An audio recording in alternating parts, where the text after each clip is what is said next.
আমার মনে আমরা আশাবাদী যে ওই ডেটে আমরা নির্বাচন হবে। জনগণের আস্থা আমরা রাখবো সবসময়।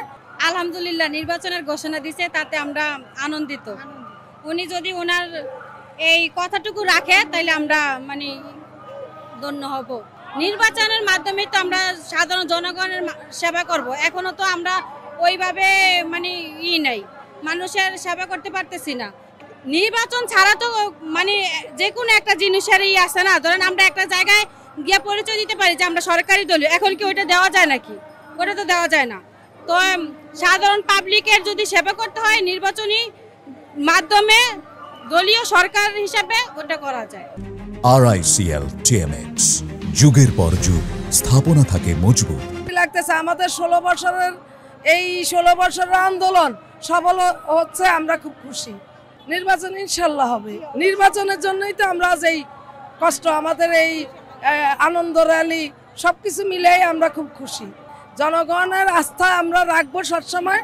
ক্ষমতায় আসার আগেই আমরা জনগণের অধিকারের জন্য বলছি, আর ক্ষমতা আসলে তো আরো বেশি বলবো।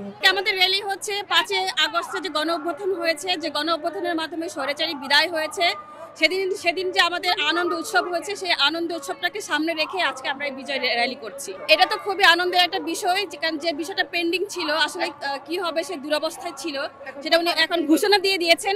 এখন আমরা খুবই আনন্দিত যে একটা কথাটা ঠিক মতো রাখলেই হলো। যে ডেটটা বলেছে সেই ডেটটা ঠিক মতো আমরা আশাবাদী যে ওই ডেটে আমরা নির্বাচন হবে। নির্বাচনের ক্ষমতায় গেলে আমাদের প্রথমে গণতন্ত্রের যে অধিকারটা সেটা প্রথমে আমরা ফিরিয়ে নিয়ে আসবো।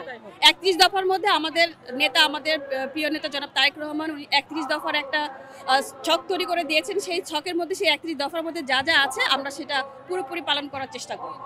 মানুষ আরো বেশি স্বতঃস্ফূর্তভাবে কথা বলতে পারবে। আমাদের তো আগে বাকস্বাধীনতা ছিল না, গণতন্ত্র ছিল না, আমরা তো মুখ দিয়ে কোনো কিছু বলতে গেলে মামলা হামলার শিকার হতাম, হয়রানির শিকার হতাম।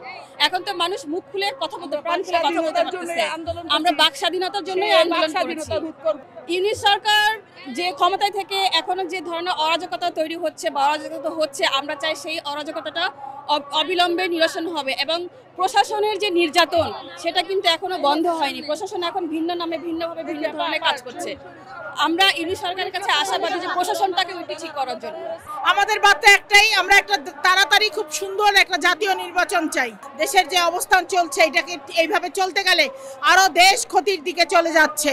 ক্ষমতায় গেলে আমাদের 31 দফা, আমাদের অ্যাক্টিং চেয়ারম্যানের যে 31 দফা, সেই দফাটাকে আমাদের কার্যক্রম হবে ইনশাল্লাহ। সেও বাংলার মাটিতে আসবে এবং প্রতিটা মুহূর্ত সেই কাজগুলোকে সামনের দিকে এগিয়ে নিবে। সে সমালোচনা আপনি আমাদের খারাপ পেলে না সমালোচনা করবেন। আমাদের যদি প্রতিটা স্টেপ বাই স্টেপ কার্যক্রমগুলো এগিয়ে চলে তো এখানে তারা সমালোচনা করবেন না, এবং আপনারা তখন গুড পয়েন্টগুলোকেই ধরবেন ইনশাল্লাহ। আমাদের বিএনপি অনেক বড় শক্তি, এই শক্তির মধ্যে অনেক কার্যক্রম চলে এবং এই শক্তির একতা এত বড় শক্তি, এই শক্তিকে ভাঙানোর জন্য অনেক ধরনের খারাপ কিছু এর মধ্যে ইনভলভ থাকে। তাই বলে এই না যে আমাদের দলের লোকজন এটা করছে, এটা ভুল ধারণা আপনাদের।